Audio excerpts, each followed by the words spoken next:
Täna siin Tartu Ülikooli muuseumi Valges saalis toimub konverents, mis on pühendatud rektori, peapiiskopi ja kirjamehe Juhan Kõpu 150. sünniaastapäevaks. Lisaks rohketele ettekannetele annab peapiiskop Urmas Viilma Tartu Ülikoolile üle ka Juhan Kõpu juubelimedali. Austatud rektor Toomas Asser, käesolevaga annan teile üle medali, mis on vermitud Eesti Evangeelse Luterliku Kiriku piiskopi Juhan Kõpu 80. sünnipäevaks 1954. aastal.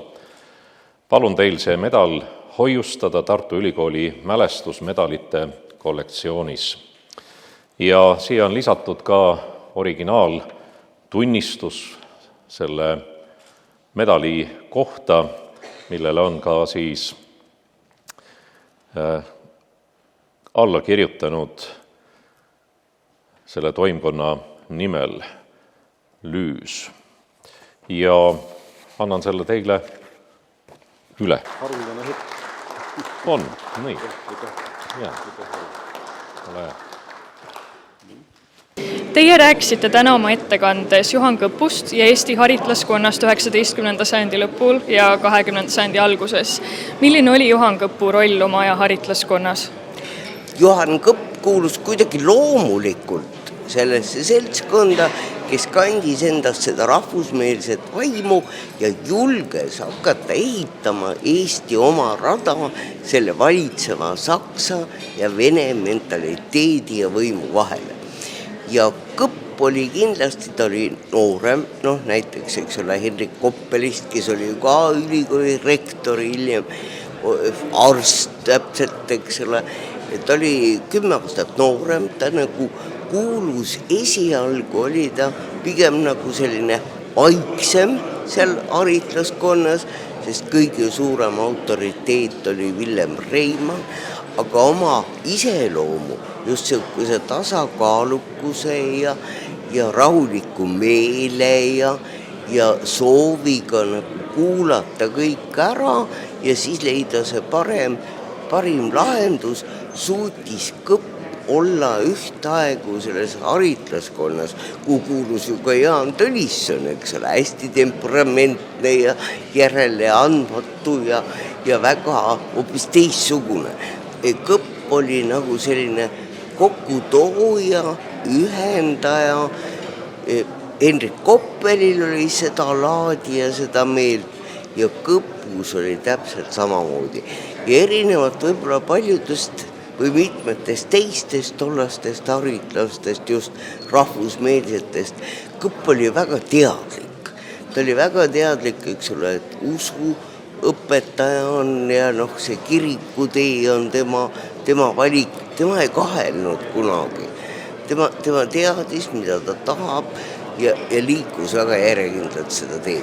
Nii et ta oli ühelt poolt nagu ühendaja, teiselt poolt nagu lepitaja ja kolmandalt poolt just selline sihikindel liikuja ja vot tollel ajal see haritlaskonnas seda sihikindlust ja kartmatust mitte ennast eksitada kriitikast, seda oli vaja. Aga milline Juhan Kõpu seisukoht võiks meid tänapäeval kõige rohkem kõnetada? Kindlasti, neid seisukohti väga palju, aga tema ka oma sellises seltskonnas rõhutas kõige rohkem seda, et inimene peab olema kõigepealt aus iseenda vastu ja ausus iseenda vastu tagab ka selle, et sa oled teiste inimeste suhtes alati lugupidav, ükskõik kas ta eksib, vaid sa kuulad ta ära, sa suudad talle andestada, sa suudad teda mõista. Nii et kõik need igivanad kestvad väärtused, millest me täna kahjuks natuke vähe räägime, kõik need tegelikult peaksid palju rohkem kõlama ja olles lugenud Kõpu kirjavahetusi siin Aadu Lüüsiga ja Villem Reimanniga, siis ma julgen küll öelda, et ka tolle aja haritlaskond omavahel rääkis ja tahtis rääkida väga palju nendest väärtustest, ausus, töökus, õige meel, austamine ja teise inimese ärakuulamine. Kuidas tänane Johan Kõpu konverentsi kava välja kujunes? No, Johan Kõpp oli mitmekülgne mees ja konverents peegeldab tema mitmekülgsust. Ehk seda kava kokku pannes lähtusin ma sellest, mida Johan Kõpp elu jooksul jõudis teha. Ta jõudis olla Eesti üliõpilaste seltsi liige, ta oli osa 19. sajandi lõpu 20. sajandi haritlaskonnast. Ta jõudis usuõpetust uuendada, kirikujuht olla, ülikooli juht olla.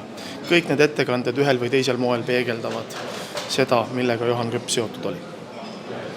Teie räägite täna oma ettekandest väga keerulisest aastast Johan Kõpu elus. Kui raske tal võis olla otsustada, kas jääda Eestisse või minna välismaale? 1944. aasta septembris Johan Kõpp tõesti Eestist lahkus ja suri 1970. aastal ju teadupärast paguluses.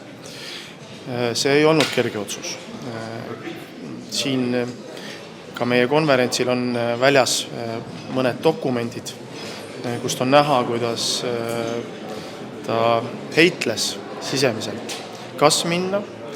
Ja see minek tuleb ka teadvustada, et oli kavandatud lühiajalisena. Ehk nii nagu toona paljud siit Eestist lahkusid, nad lahkusid siit Eestist lootusega varsti tagasi tulla.